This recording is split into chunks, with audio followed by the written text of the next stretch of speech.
today's Areawide meeting. First off, I do have to mention that this is like I said, a different Areawide meeting. We don't have any official business to attend to other than to pass the minutes from our previous meeting. And so we'll be doing that electronically at a later date, and we'll review those again at our next meeting in January. So just to let you know that there won't be any sort of official call to action or any Robert's Rules of Orders today, because we are together to talk about an issue that's been near and dear to many of our hearts and on many of our minds, which is the direct force shortage. And what I mean by that are home health aides and other folks in the field that provide hands-on care, day-to-day care for older adults and people with disabilities so that they can maintain an independent quality of life. And so we have gathered together professionals, advocates, elected officials and their staff, administrative folks from the Ohio Department of Aging, and providers of those services to just start discussing the issues as we see them from different perspectives. We have been dealing with this crisis for a long time, and we know that it won't be solved by any one entity, but all of us working together to address these issues. And so I want to thank a couple folks that I have on the list as attending, including Trayvon Leak from Gert Wilms from Akron, Ethan Lauer, my friend from Executive Shapiro's office.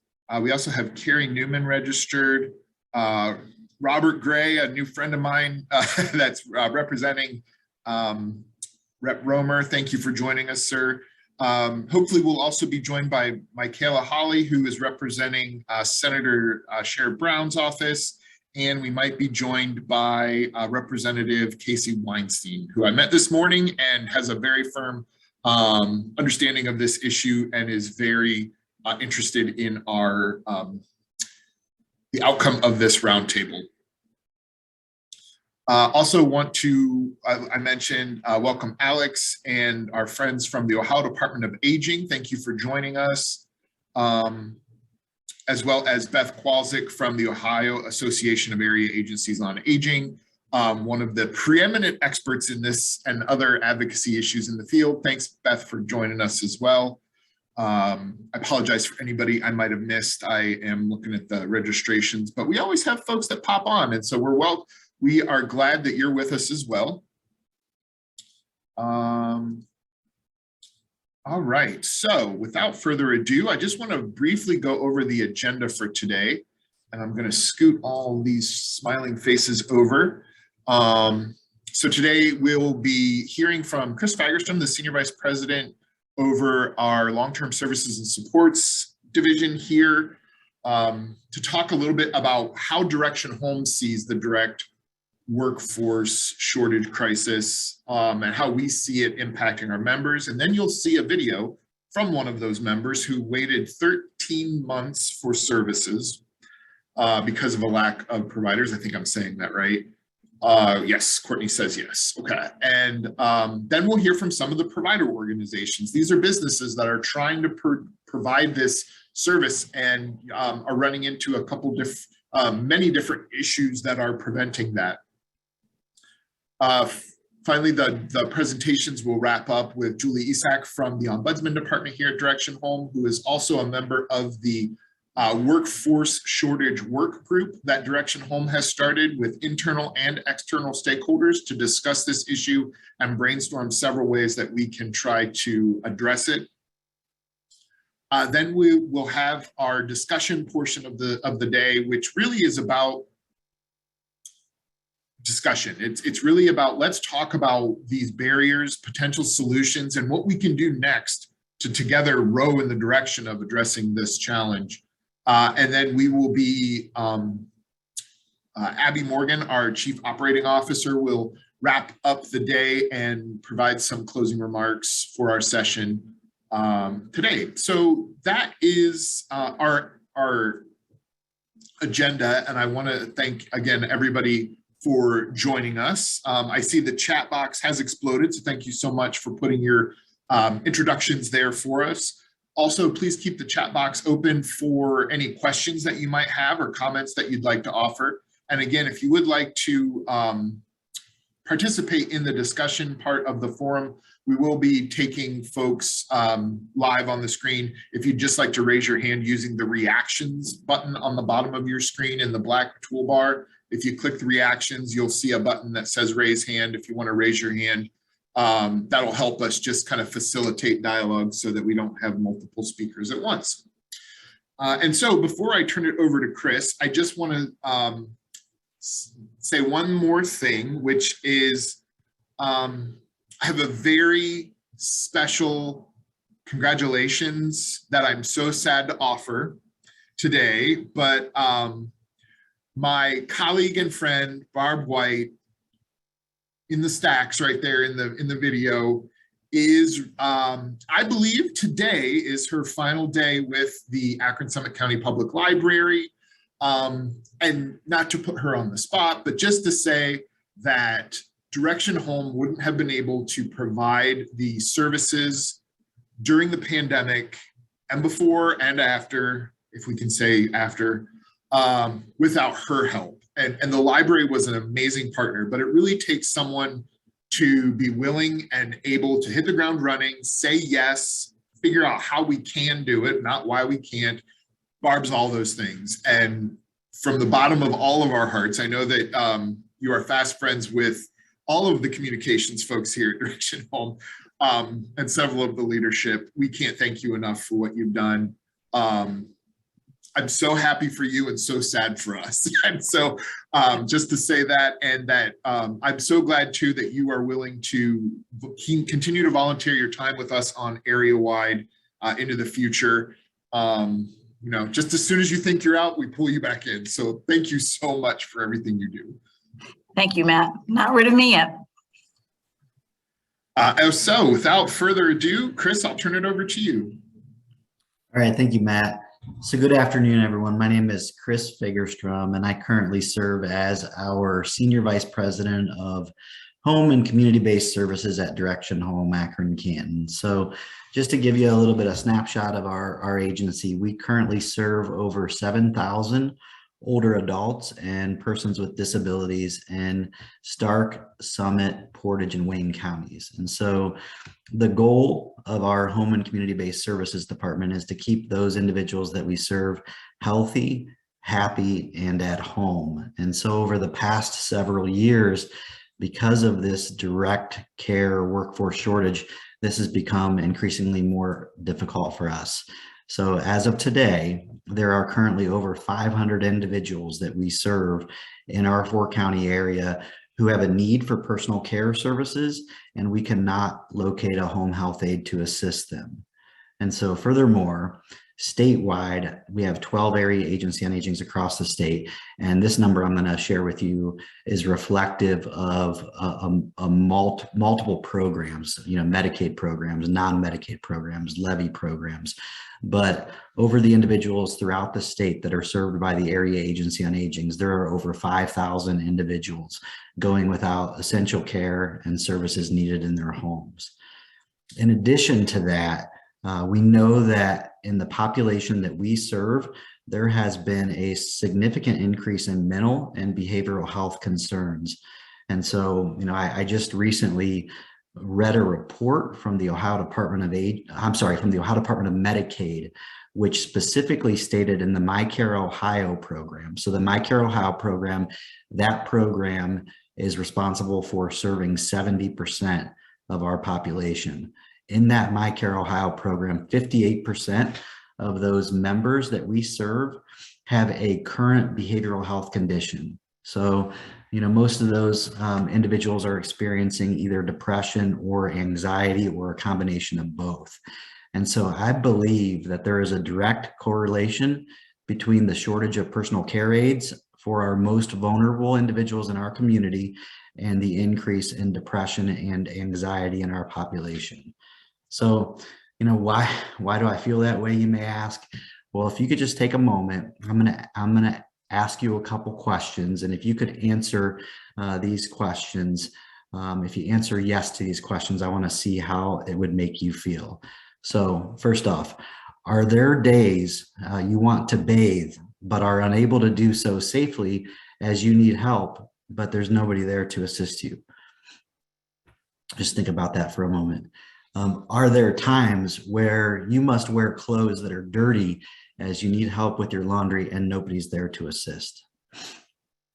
Are there times when you want to leave your home, even to just go outdoors to get some fresh air, or if you want to get outdoors to see some people because you feel lonely, but you cannot because you need someone to assist you and nobody's there for you? So the fact of the matter is, again, we have over 500 people in our specific service area who are experiencing these issues because some of their most basic and essential needs are not being met. And, you know, the loss of independence for those individuals that we serve often leads to depression. Also, you know, new worries and anxieties definitely can be attributed to a very real fear that nobody's going to be there for them to help them handle their most essential care needs. You know, requiring assistance but not having these basic needs also places definitely more of a strain on the informal support systems that are in place, the caregivers who are so valuable in our community. This can lead to additional caregiver stress, but it can also lead to individuals that we serve feeling like they're a burden to others. And so, you know, I've been in this business for 24 years, and the people that we serve, the older adults, the individuals with disabilities, they should not feel that they're a burden. Our long-term care system, we've got to be able to do better to locate sufficient staffing to be able to meet the people that we serve's most basic needs. So now I'm going to introduce you to one of the individuals that we serve. Her name is Tracy, and I'm going to share a little bit about her story. But before I do so, I wanted to just let you know that this is just one of many individuals that we serve.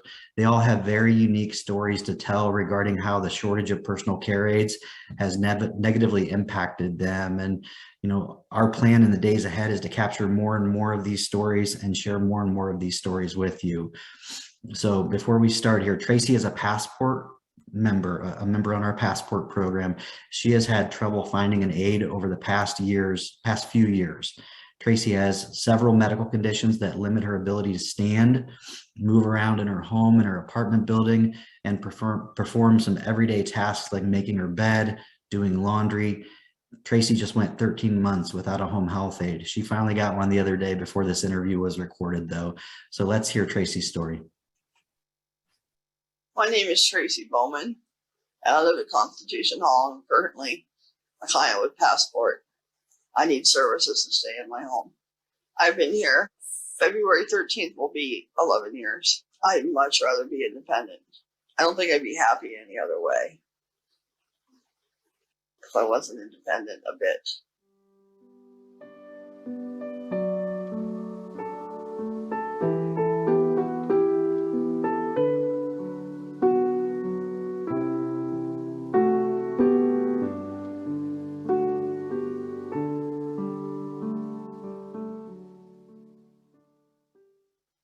And I need my knees replaced and my Achilles tendon repaired, on top of some other surgeries. And that was why I started trying to get an aide, because I needed to do some surgeries.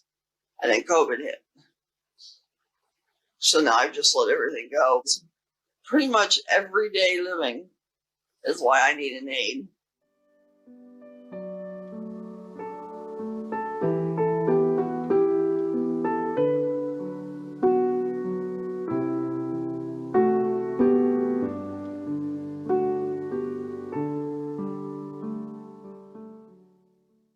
My son has, my youngest son, it's here again. He has Asperger's. He's a high functioning autistic, very high functioning, but it shows up.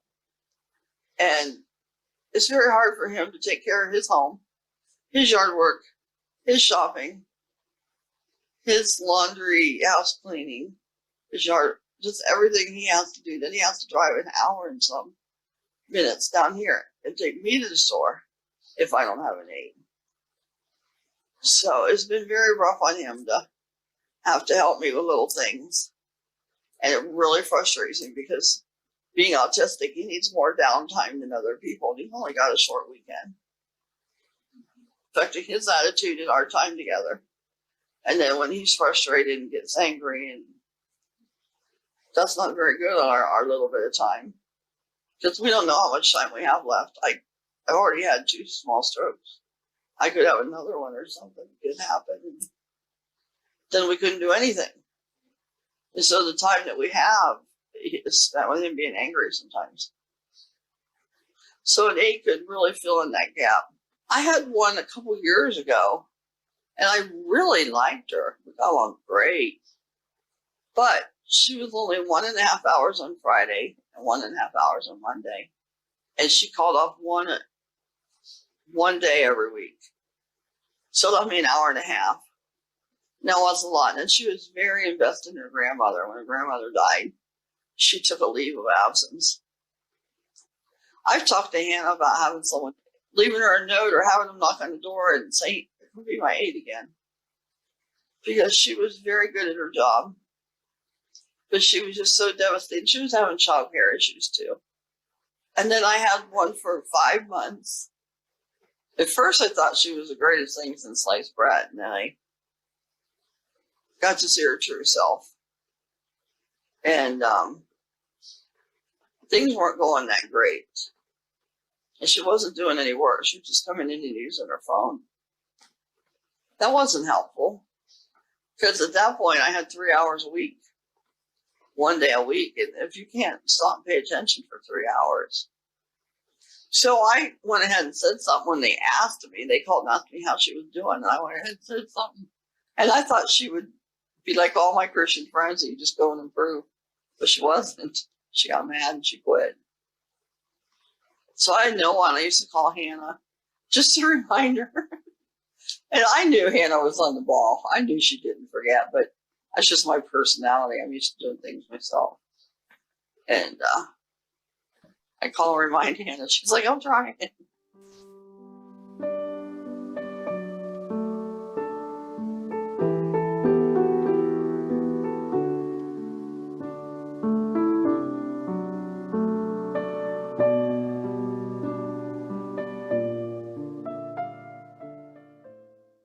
I was very shocked that somebody came yesterday. I hope she stays. She seems very friendly. I kind of feel the need to stay to myself a lot in here. I just get really bored. I can't pay for cable. So it'd be nice to have an aide that's friendly that wants to talk a little bit. But it was extremely difficult. I was very frustrated. That's why I would call Hannah. And she'd be like, "Be assured I'm trying." And I knew she was. But it was just my personality that I had to remind her. And then I think I said, when I found out I had the strokes, I said, "Does that move me up?" She said, "It doesn't work that way." Because I thought maybe I'm more desperate now for help. Because I'm willing to tolerate some stuff just to have an aide. Just so I don't have to frustrate my son and we can spend more quality time together. I sincerely hope that doesn't happen again. That more people start going back to work and wanting to do this. I think it's time for a price upgrade. Because I was aware of someone years ago that was doing this before I moved here. And they were making $10 an hour then. I hope somebody doesn't go work at McDonald's versus being an aide. Not everybody's cut out to be an aide. I don't think they all understand that. Cleaning services and aide services are not easy jobs. They're difficult jobs. You gotta really be the right kind of person. So I hope they can draw in more people with the right personality that want to help and make them happy. Keep them. I hope everybody takes it to heart and change comes.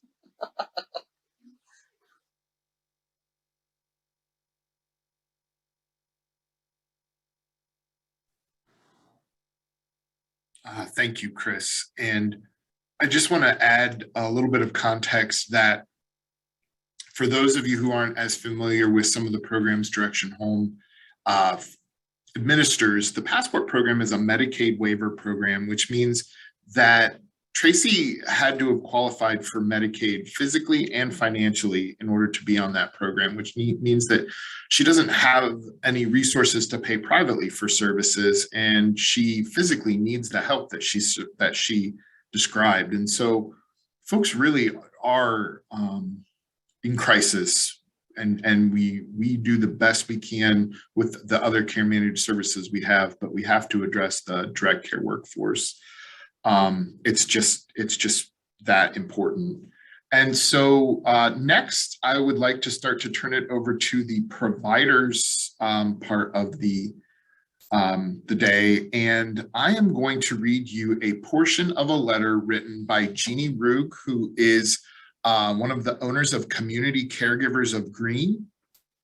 Jeannie and her husband, Marty, have been running that for 20 years, and we've met with them many times. They're a great partner to work with. She wasn't able to be here today and asked if we would read this letter for her. And so these are her words that I will be reading. My name is Jeannie Rugg. My husband, Marty, and I are the proud owners of Community Caregivers of Green.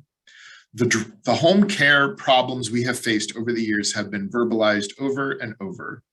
All of these issues can be very detrimental. Now, post-pandemic, we are faced with the ugly of all times. We have no way of recruiting staff in competition for other non-skilled jobs promising upwards of $25 an hour, and usually plus benefits. The only staff we have been able to recruit are the very few who are still just wanting to take care of the elderly, a very rare applicant now. The other applicants are family members of the client. They are left with no other option but to become the caregiver due to waiting so long for an agency able to take their case. Now they are either working 2 jobs or have had to quit their job to become a family caregiver due to the shortage. We are at a turning point for home care. Without a wage increase for our staff to support the increased cost of business, we are all on sinking ships. If we are to continue on as a Medicaid provider in this industry, we will fail and close doors soon. We are all very much aware at the rate of agency closures recently. Survival will come at the cost of the government increasing the Medicaid reimbursement rates. It is either that or change your business model. That potential business model would look something like this for any agency. You do not want to lose your staff and will pursue your hours and clients in the private sector moving forward. And just a caveat there, that's because the private sector pays more per hour than the Medicaid rate does. Back to the letter. This is the only way you can afford to be competitive in this crisis we are calling a staffing shortage. Doing so will require you reduce your Medicaid division and boost the private division. Another barrier for entry to employment in the field is the training requirements. They need to be greatly reduced to attract more applicants. If you read the regulations as to the role of a caregiver, the required education should be very limited. Why is it that a Medicare certified agency can do a 1-day training for a caregiver, but a Medicaid agency must do 60 to 75 hours, if not meeting the 1 year of required experience? Ultimately, a caregiver is doing personal care and domestic helps. They run sweepers, errands, cook meals, dust, do laundry, etc. They are required to do nothing more than they do every day in their own homes. What they provide for our clients are much needed services, but why make it so difficult to enter the field? And she closes with this. This is catastrophic. The time for change is now. And again, that was a letter, a portion of a letter written by Jeannie Rugg of Community Caregivers of Green. And now I believe I am introducing Melissa Moore. Is that right, Courtney? Yes. All right. So Melissa, thank you for joining us, and the floor is yours. Hi, my name is Melissa Moore. I am the Director of Community Caregivers in Cuyahoga Falls, Ohio. We are a Medicare and ODA and VA certified agency for personal care services, skilled nursing, physical, occupational, and speech therapies. We primarily provide services to underserved communities, including Medicaid-based patients, immigrants, as well as veterans in Summit County. Today I'm going to talk about challenges in hiring in the home health industry. Many of those are based in becoming hired, as well as current employees and considerations they have for staying in home health. And then I'll also discuss some challenges that agency owners like myself face from a financial standpoint.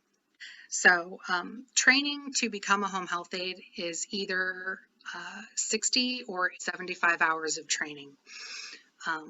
There can be an online class portion that is done, but 16 hours of those two totals must be done under the direction of an RN for skills hands-on training. So for my agency, we provide a digital classroom portion for 60 hours of training. If you think about that from a potential employee standpoint, they do, say, 2 hours of training every day. That'll take them about 30 days to complete the training, and then they have to come into the agency for the hands-on portion, which are 2 days at 8 hours each, and they still haven't been paid a dime for any of the time that they've spent so far. There is no online database to track this training. Oftentimes, employers provide the training to the employee free of charge. I'm sure some people charge for the training, but you're not going to get many employees like that. There are trade organizations or training centers that charge for training, and that cost is typically between $150 to $675 that I've seen for home health aide certification. So, employees are motivated to get the company sponsored training, but that usually comes with a work agreement. With my agency, that's 6 months. Other agencies do sometimes a year, and there is no obligation on part of the employer to provide the certificate to those employees. We do, but we have had many situations where we've attempted to hire experienced aides from other agencies, from salty owners or HR managers, or for whatever reason they don't want to provide that to the employee or to us to hire them. So we would have to tell the potential employee that they'd have to go through training again, and they're not willing to do that. So as I mentioned previously, it's a big time commitment to do that for no money at all when they need to make money right now. Depending on the length of residency that the applicant has had in the state of Ohio, they may need either a BCI or a combination BCI-FBI background check. What does that mean? So we need to make sure that the people we're hiring aren't criminals, of course, or have any disqualifying offenses that would prevent them from working in homes of elderly or any of our patients. So we have to have them provide either employment where the employer will verify their employment history over the last 5 years, proving that they were Ohio residents, or the employee or the applicant, needs to provide utility bills that would prove their residency in the state of Ohio. As you can imagine, that's a little bit of a headache for some people to provide.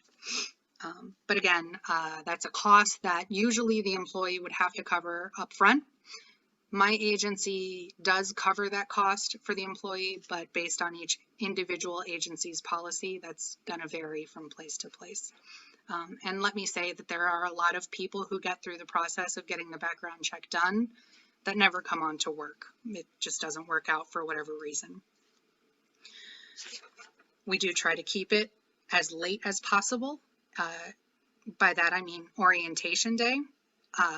But just because they go through orientation doesn't mean they make it to their first shift. Actually, there's a high percentage of employees that don't make it to their first shift. Once hired, the employee is making on average $2 to $4 an hour less than their counterparts in fast food, retail, and customer service, and they've already gone through 75 hours of training unpaid to get to that point. So it's kind of discouraging for them when they consider a career in home health, even if it does sound like something that they would really enjoy. There's no guaranteed hours for home health aides, so potential employees are disappointed to learn that maybe they had a schedule for 40 hours this week, but their patient was hospitalized, and we don't have hours to provide them to make up for that. Now, this is a slippery slope for agency owners, and I'm going to interject my perspective in this situation, because as an agency owner, we get investigated and cited if we do not provide the authorized weekly number of service hours to patients. So I can't just have like a pool of tons of people without the staff to cover it, because we get cited for not providing 100% of the service hours and not reporting it to case management teams. So that includes 10 minutes of service. We've been cited for not providing 10 minutes less than the authorized weekly service hours before. And of course, that's clerical and administrative, but with the number of service hours that we have historically provided, human error occurs and not every service gap is reported. So anyway, it's a balance, and there isn't always extra time to provide to employees who may have lost hours from another patient. Not to mention that it's difficult to learn a new patient's plan of care and routine for the interim period. They develop close relationships with their patients. Next, interpersonal skills are worth mentioning just because it requires a lot of training to teach people how to deal with all of the different personalities that they encounter from our very sick patients.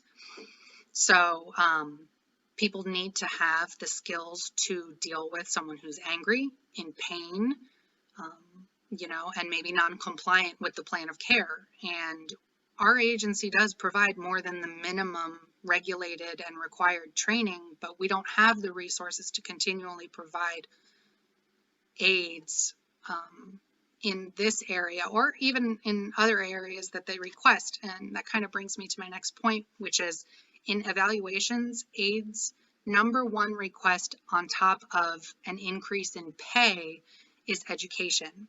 And as I mentioned, we provide more than the minimum, but the aides want more. They want to do better. They want to be more professionalized. They want to feel more successful in their care delivery. And we as agency owners are limited by our resources, which include finances, time, and staff to do it. The last special consideration is that many of the people who are willing to work for $10 to $12 an hour, as most home health aides do, are already on Medicaid themselves, and they are limited by the income cap. And, this is a very difficult and big conversation, which could be greatly expanded on. But they're worse off, many of them are worse off working full-time and losing their benefits than they are working part-time and receiving the full amount of their benefits, if that makes sense. In my opinion, there has to be some kind of motivation to increase your own self-generated revenue. But that's a big conversation that can be had at many different tables. This brings me to the challenges that agency owners like myself face. We provide and are required to compensate our employees for so many circumstances where no revenue is generated. Some of those are just because it's the right thing to do, and some of those are required by law, and some of those are mandated by ODA and ODM and Medicare. So I'll cover some of those now. One of those is orientation. We have to pay employees for orientation based on labor laws. Of course, that's non-revenue generating time for the agency. In-services, ODA requires 8 hours of annual in-services for home health aides annually. Medicare requires 12. Anything that is required by the employer and requires time by the employee is to be compensated to the employee.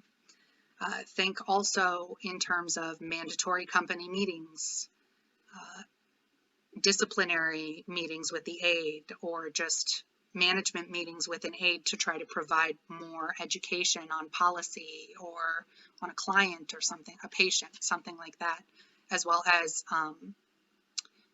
we call them KPIs, but employee evaluations. Those are regulated, within our agency, but if we require them in order to tell that employee where they're succeeding and where they can improve, you're supposed to be paying them for that time because it's technically, required by you. So it's compensable time to the employee. Travel time, overtime, mileage.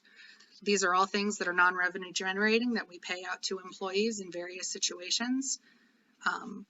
Supervisory visits, which I have a lot to say about this one because our staff LPN, who primarily is dedicated to this requirement by ODA, which is every 60 days, any passport waiver of origin patient needs to be seen by a RN or LPN under the supervision of an RN to check on the provision of services by the aide. My LPN, John, has provided 1,111 of those visits since in the last 365 days. I just ran this report today and calculated how many of those visits he provided. So that's a lot. We have a full-time employee who generates no revenue whatsoever for a mandated requirement. It's a big consideration. I continue to promise my employees that I'm fighting for them and that I will pass down rewards as we make gains from our payer sources. The skepticism, I think, among a lot of people who consider or have the power to raise reimbursement for agencies is that agency owners like myself won't pass down the benefits to employees. But I'm here to tell you that if we don't, the industry just is going to continue to crumble. We don't have enough employees. We never have. It's gotten worse since the pandemic, and I myself have paid lump sum with COVID relief funds 8 months of back hazard pay to our home health aides. I increased our starting wage from $10 to $12 an hour. Our employees now are able to accrue PTO, which they were not able to do previously. We provide, in addition to Affordable Care Act mandated health benefits. I will just say that we will continue to pass those down. The people who work in home health are hardy. They are tough people who have huge hearts because they stay here for the patients despite the difficult circumstances. So, thank you.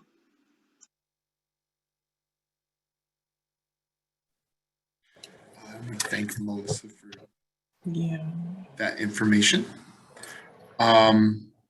Finally, I would like to welcome to the virtual podium Shatani Brewer from Care for You.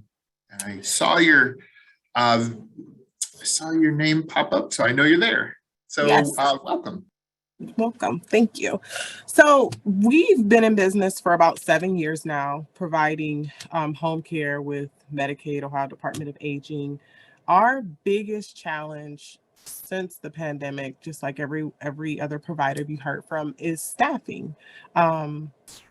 Staffing is a big issue. It doesn't matter. It seems like it doesn't matter what we do. Like with our agency, we're a little bit different. So we provide Uber services for those who don't have reliable transportation, and the company eats that cost so that the members can get service. We offer gas cards so that the aides can get back and forth to work because, of course, we have to cover mileage. If we give them a 2-hour or a 3-hour case and they drive, they have to get paid for drive time according to the Ohio Department of Labor laws. But the biggest issue, I guess, is staffing as well as pay. Pay is the biggest issue. We've had aides come to us and say, why would they come and work here where they can go and work for McDonald's and make $14 or $15 an hour? So that is the biggest issue. What we pay our aides is we just recently increased our pay rate to $14 an hour, which pretty much leaves nothing for the company at this point, but they're doing majority of the work. So we're trying to just hold on as long as we can, do as much as we can, so that the aides can do what they need to do and make a living and be able to pay their bills. Another big issue for us is there's no pay incentive. Like the pay rate needs to change. Like minimum wage is $9.30 an hour. So there's no way that we can continue to provide service to patients and only pay the aides even $14 an hour. It's just not enough based on what they're required to do. Some of our aides go above and beyond, and even off the clock still go out to service some of the patients Right now, we currently serve over 120 patients. Part of those patients, it's to the point to where even our office staff and even myself as a business owner goes out and provides service to patients because we have patients that need service bad, or case managers are saying, reaching out to us saying, hey, members haven't had service like we've seen before in 13 months or 10 months. And the reason why we got into this is so that we can keep patients independently in their home, make them feel safe. And I think that's what we should be doing. Some of the aides that provide service are not trained, and a lot of things that we need to do to train them, it makes it so hard for them. They go out and they walk away.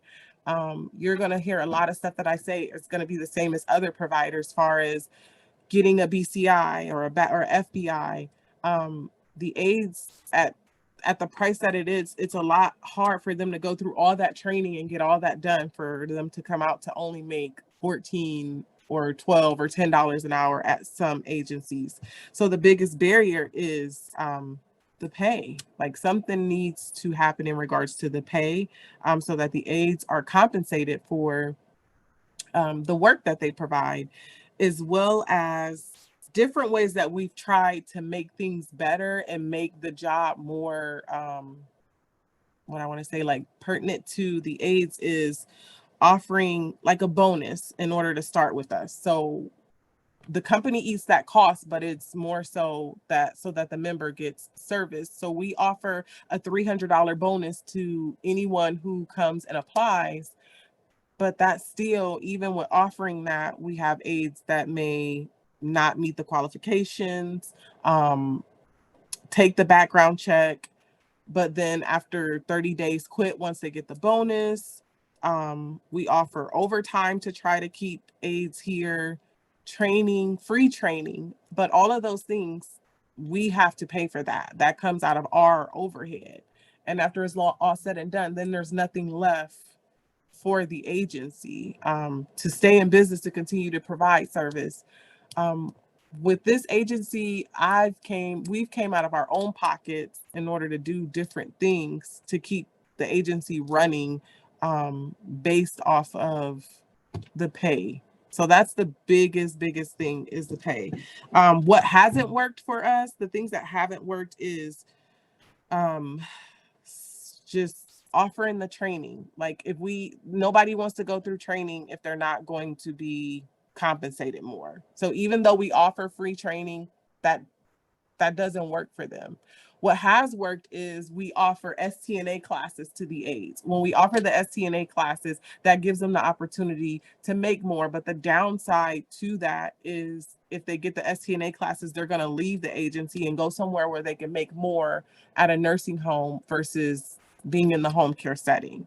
So I think our biggest challenge is paying the aides what they're actually worth. I feel as though, me being in this business as long as I have, the aides are underpaid. They're not paid for what they're worth, and they do a lot of the work. So if we could all come together and kind of reach agreement on what is the aides worth, then I think it would kind of save everything. And for us, what works is we have a lot of private pay clients as well. Our private pay clients, we tend to veer to that more because they pay more. We get paid more from private pay clients than we do the Medicaid rate, or from the managed care plans. So, but my job is to, like I said, keep all patients independently in their home and free of injury. And that's what we want to continue to do. But at some point, something that's going to have to give, and we're not going to be able to continue to do that if something doesn't change. That's pretty much it. Thank you so much for sharing your story. And I think I can speak for the providers when I say that the frustration is palpable, and that's one of the reasons why we are here today. I know many of you are Areawide members, and we wanted to make sure that we were bringing you into this conversation because you are the eyes, ears, and voices of the older adults in your communities. And we want to make sure that you're educated as to the issues that we see so that you can continue to be advocates for the folks that you are here to help. And so now we will move a little bit, and I'm going to ask Julie Isak from our Elder Rights Division to speak, and she's going to tell you a little bit about what we at Direction Home have been doing to try to address this issue. Julie? Thank you, Matt, and good afternoon, everyone. I'm so glad to be here and be a part of this discussion as it is very important and near and dear to my heart. The group that we created at Direction Home, the workforce shortage group, is consisted of providers and different members of the agency, including communications, elder rights, and case management. And we had three main focus areas. We wanted to focus on awareness, recruitment, and training. We felt that many individuals may not be aware that these jobs exist or unsure of really how to navigate the system, what steps to take to pursue a career in this field. We wanted to focus on outreach to the community, a call to action, if you will, for people who desperately need the help. As you heard in everyone's talk today, all these people that are going without care on these extremely long wait lists and times to get assistance. We wanted to reach out to everyone, and I mean everyone in the community, church groups, schools, retirees, anyone looking for a rewarding career change, having flexible hours, and really being able to give back to these individuals and to our community members. Through this work group, the communications team at Direction Home ran with this opportunity to spread the word, to recruit people to become home health aides. We created an email address where people can request information on how to become a home health aide and be connected with a list of providers that currently offer training. The awareness efforts have been promoted through social media, radio and print ads in all 4 of our counties, all in-person community events, regular mailings, flyers posted on community boards, emails out through our constant contact list, and blog posted on our website. Out of all of these efforts, the Facebook ads have been proven the most effective to get inquiries. I can report since March of 2022, we have had 80 inquiries to our email. We also continue to explore different options for training development. We were brainstorming on, ways to pay applicants, gas cards to come to trainings, or focus on soft skills training, and even, homemaker skills, those life skills that are so important in this industry, and seeing what barriers are out there for these individuals. We've discussed those barriers to becoming a home health aide.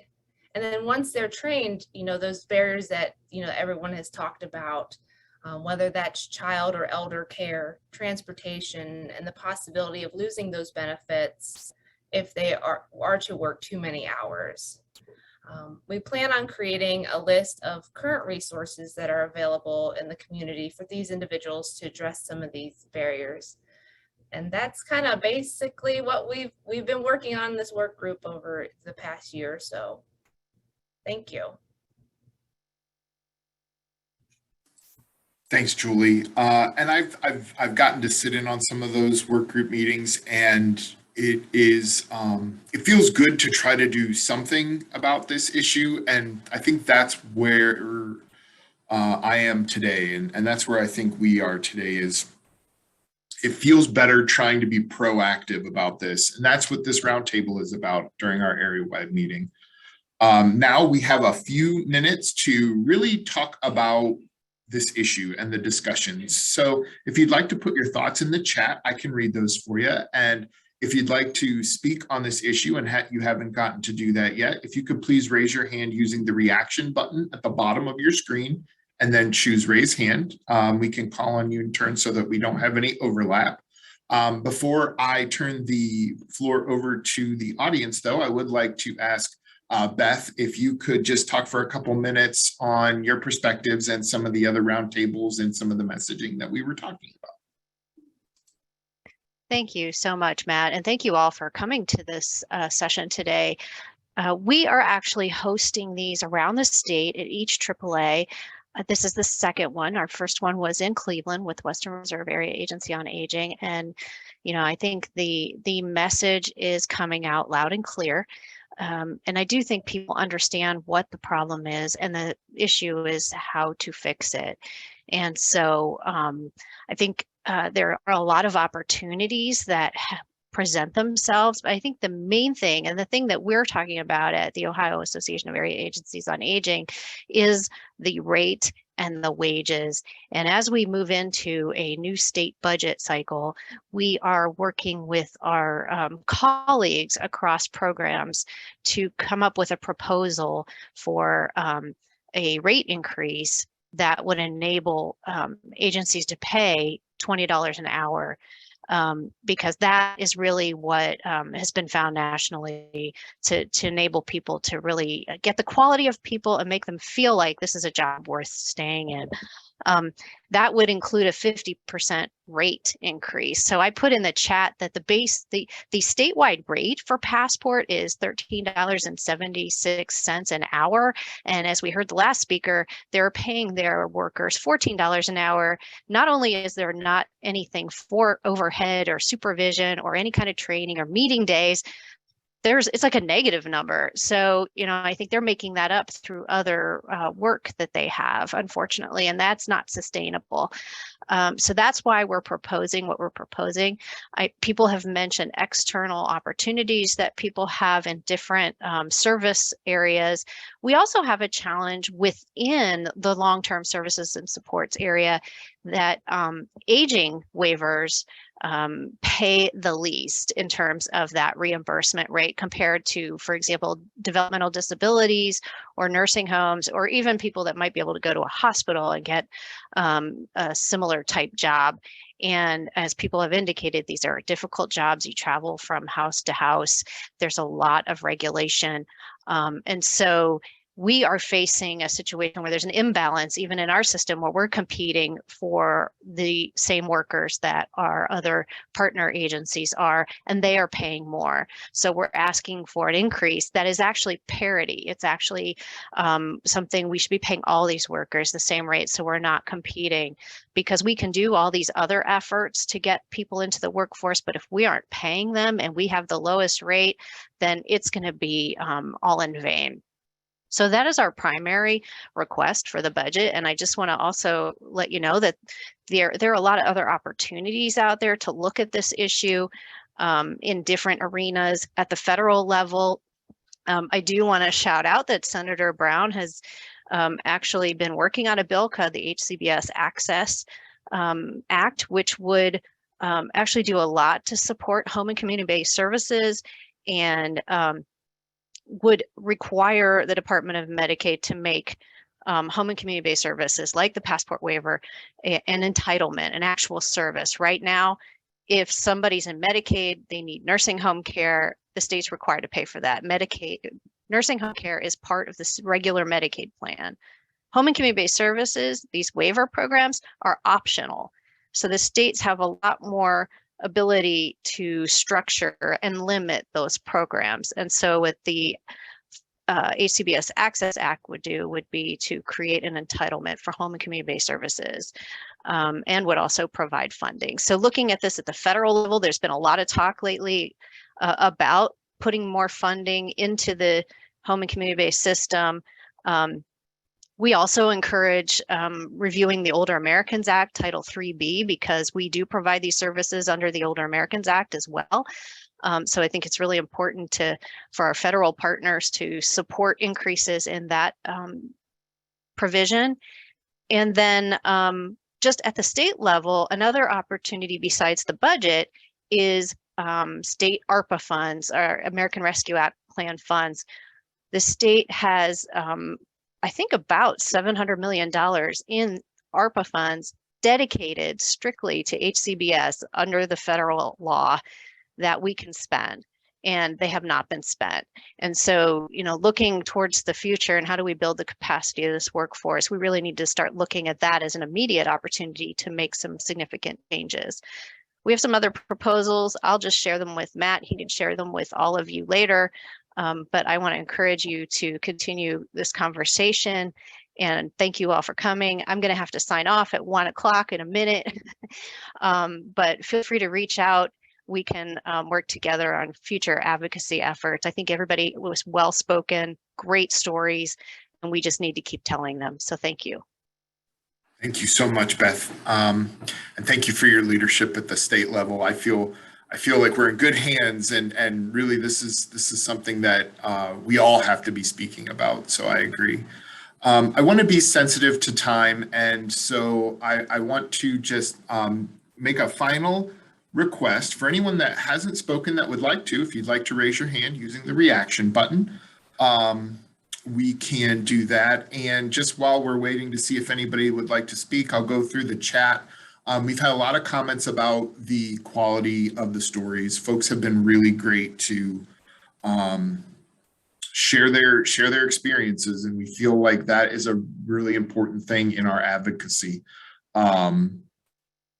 I think that we've also seen rates being cited in the chat box. We know that with all that's going on in the economic environment right now, we do have to be quick to pivot on this. Brandy let us know that we literally, while we were in this session, received a notice from one of our providers that serves over 40 of our members. They are closing their doors, which means that we in 30 days will have to find aides for 41 people while we have a waiting list now of people that don't have aides. And so as we speak, this continues to get worse. There are some links in the chat. Beth, thank you so much for additional resources, including, Donna, an answer to your question. I don't know off the top of my head, but I do believe it's in that document that Beth put a link up there. I really appreciate all the positive sentiment that I'm seeing in the chat. That's another reason why we did this, is to make sure that we are pulling together to come up with answers. Not why we can, but not why we can't, but how we can. And I think that together we'll be able to work towards that. And so I don't see any hands. So I would like to then invite Abby Morgan, our COO, to speak a little bit about the topic and close us out for the day. Thank you, Matt. And I won't belabor the points that everybody has already made along the way. I do really want to thank our provider partners who have highlighted some of the structural barriers, the training, transportation issues, obtaining benefits for workers. But really thank you to Shaitani for talking about the barriers just related to wages for the workers that she's trying to support. And speaking really directly to the issues around wages, I think we've also shared a lot of innovative programs, way of thinking, getting word out there, communication, marketing, how do we promote these jobs, and doing all that we can locally to address those things.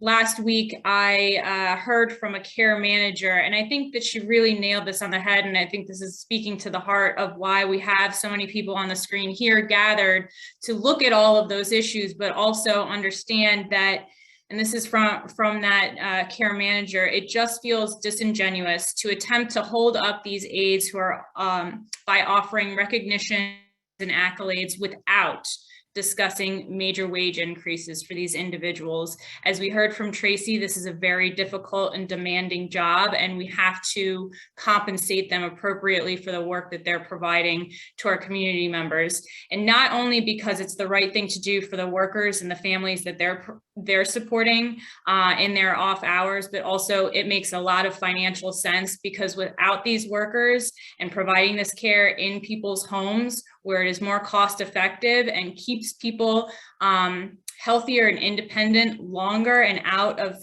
costly facility care, we know that it will lead to poorer health outcomes for our community members, increased healthcare utilization, increased long-term care utilization, and increased cost for the state. Investing in this workforce will save us money in the long run. So thank you very much for taking the time to join us here today. And we really do look to you and look to be your local resource and connection to these providers, these aides, and these consumers who can speak directly to this issue as we tackle some of these barriers that we talked about today. Thank you for joining us.